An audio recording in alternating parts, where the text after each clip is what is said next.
Армысыз құрметті көрермен, жайғасып отырыңыз, бірге шай ішейік.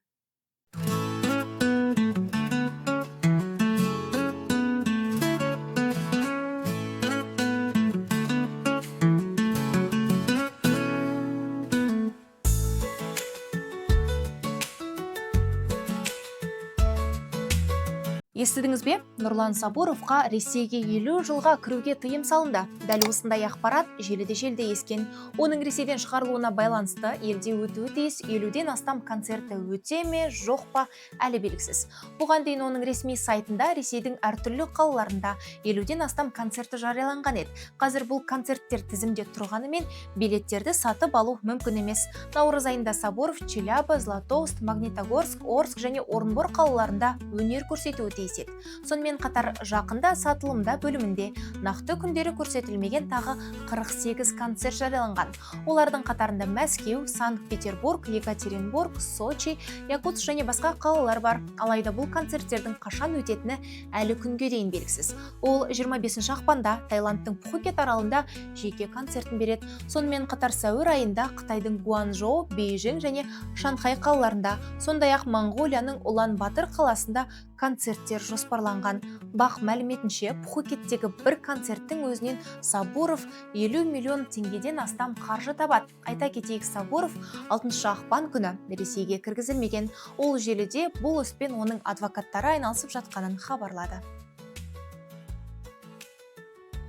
Ұшақта ұйықтап қалмаңыз, жаныңыздағы көршіңіз танымал адам болуы мүмкін. Қазақстандық пиар маман әрі блогер Әлішер Елікбаев ұшақта Дариға Назарбаевамен көршілес отырғанын айтты.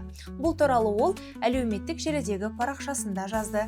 Блогердің айтуынша, күтпеген жағдай Астанадан Алматыға бағыт алған кәдімгі тұрақты рейсте болған. Олар экс-президенттің отбасы мүшелері тек жеке ұшақтармен ұшады деп ойлағанын жасырмады. Ұшақ әуеге көтерілгенде ұйықтап кетіппін. Қонуға жақындағанда оянсам, қасымдағы орында Дариға Нұрсұлтанқызы отыр екен. Оққағарының бойы менімен бірдей, бірақ дене бітімі менен 2 есе үлкен деп жазды Елікбаев. Осы жұрттың баласы не жеп пысық болады десеңіз, экранға жақындаңыз. Павлодарда 9 тілді еркін меңгерген 11 сынып оқушысы Астанадан жеке пәтер сатып алды. Айханымның тіл үйренуге деген қызығушылығы анасынан тараған. Алдымен оқушы қыз қазақ тілін жетілдіріп, кейін ағылшын тілін меңгеруге кіріскен. Уақыт өте келе француз әндеріне қызығып, осы тілге ерекше ықылас танытқан. Кейін корей, араб, қытай тіліне көшкен. Қазіргі таңда ол қазақ, орыс, ағылшын, француз, корей, араб, қытай және түрік пен неміс тілдерінде еркін сөйлей алады. Ол өз сабағымен қатар өзгелерге онлайн білім беріп, қаражат тауып жүр. Атың шықпаса жер өрте, не әлеуметтік желіге бейне жүкте. Бүгінде жастар арасында жеке өмірін желі жұртына жар етіп, сол арқылы танылу сәнге айналғандай. Алматы облысының тұрғыны TikTok желісінде адам ұрлау фактісі болғаны жөнінде бейне жазба жариялаған. Аталған видео әлеуметтік желілерде кең тарап, мәжбүрлі некеге тұрғызу белгілері бар материал ретінде сотқа ұсынылған. Бірақ ол бейне шындыққа жанаспай, жалған болып шыққан. Сот отырысы барысында қыз өз кінәсін толық мойындап, бейне жазбаны тек қаралым жинау мақсатында жариялағанын хабарлады. Сондай-ақ ол болған әрекетке өкінетінін айтты. Іс материалдарын зерделей келе сот бұл әрекетте қылмыстық құқық бұзушылық белгілері жоқ екенін, алайда әкімшілік құқық бұзушылық құрамы бар екенін анықтаған.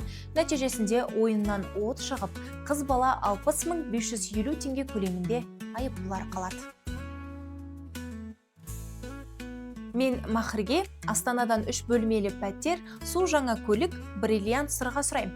Әлеуметтік желіде махрге көлік сұраған қалыңдық хейттің астында қалды. Неке қию рәсімінде имам жас жұбайларға махрдың мәнін түсіндіріп, шариғат бойынша оның ең төменгі мөлшері 425 грамм алтын екенін айтады. Имамның сөзінше бұл шамамен 150 мың теңгеге тең. Осыдан кейін қалыңдық махрге қатысты өз талабын білдіреді. Маған махрге чанган көлігі керек дейді ол.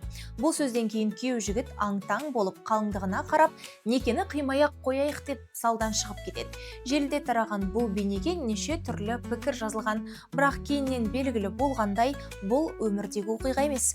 Көлік сататын салонның парақшасына арнайы ойластырылған жарнама екені анықталды. көршінің қызы соңына жетті. Келесі кездескенше аман сау болыңыздар.